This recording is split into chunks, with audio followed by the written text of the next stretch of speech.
Okay, well, I brought my sourdough starter back to life for a reason. Yes, I haven't made any sourdough bread in a long time. And in truth, I had to feed that starter a number of times because it had gotten really old. It was really bad. So yesterday, I decided to make my sourdough bread recipe for a single loaf in my 2-quart Dutch oven. And I went through the process of, I do have the ingredients, I'll put that up on the description. And it includes 179 grams of warm water, 5 grams of salt, 63 grams of starter, and 275 grams of bread flour. But I've just always used all-purpose flour. And the directions. So I did let it, mixed it up, and I let it sit for an hour, and I did the first stretch and fold, let it sit for an hour, maybe even longer. Second stretch and fold, once again, let it sit. Third stretch and fold. Now, they say for at least an hour, but I am not against letting it sit longer than that. I find when you let sourdough sit longer, it does rise better and all of that. So anyway, and then in the end, I cut a piece of parchment that will fit in my little 2-quart Dutch oven, and I put the dough in the fridge. I did cover it up with another bowl upside down on top of this one. And I did put it in my refrigerator overnight. So today I will be completing this and finishing this.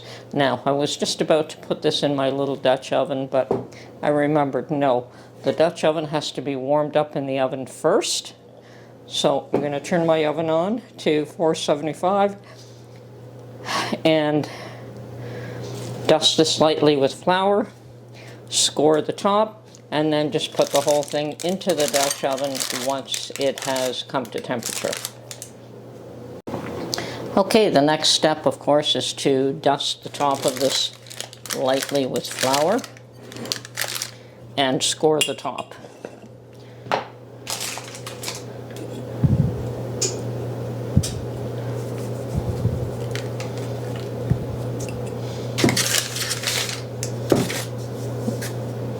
That ought to do it.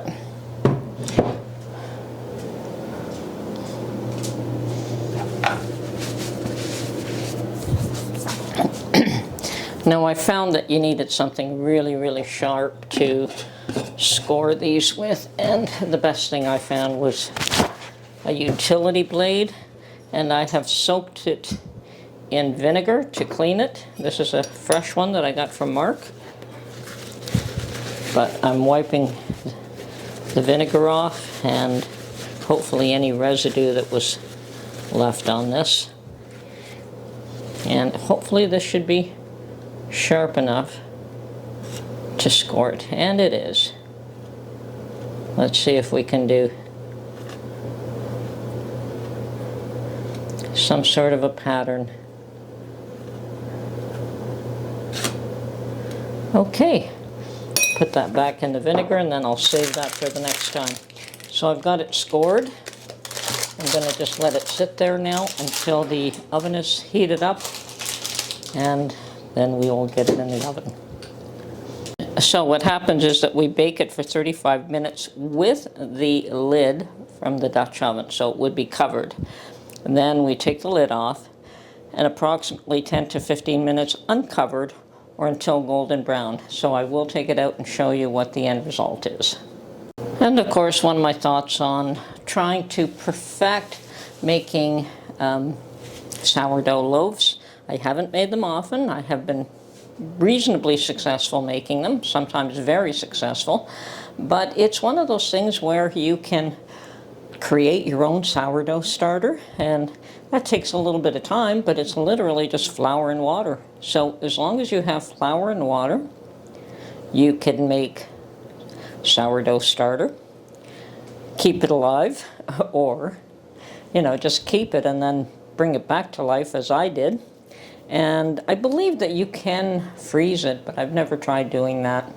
And from there you can make bread anytime, so you don't need yeast, you don't need anything else. Now, of course, a little bit of salt is always a good thing. It adds flavor to everything. So basically the ingredients are a little bit of your sourdough starter, some water, a little bit of salt, and some flour. And as I say, even though the original recipe that I got this from called for bread flour, I just used all-purpose flour, and it works out for me. Perhaps, you know, if I buy some bread flour, I'll see if there's a difference making it that way. But for now, I'm just using the flour that I have on hand. Oh, that looks beautiful. I just pulled it out in time.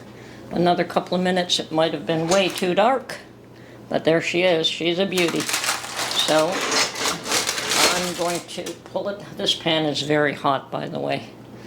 So we want to let this cool down before I cut it. But I'm very happy with the results here. And I've always liked to raise these so that the air from underneath, you know, it doesn't trap moisture there. So let's see what we've got here. Perfect. Now I'm not going to cut the loaf until it has cooled off somewhat. But totally happy with the result. Looks yummy. Single loaf, that's what I wanted. And it does take a long time to produce this, but that's all good. And when she has cooled off a bit, I'm not going to slice it down the middle. That's what people mostly do to show how well it's formed inside. But I will cut a sliver off the end, and that will be the same effect. I don't want both sides to dry out. Okay, she has cooled down somewhat, so I'm ready to slice.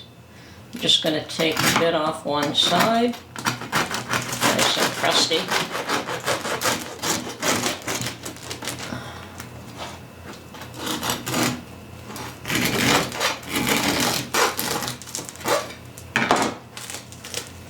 Oh yes, look at that. That is beautiful. That's what I was looking for. So now I'm just going to butter this end and just eat it like this. Yum yum.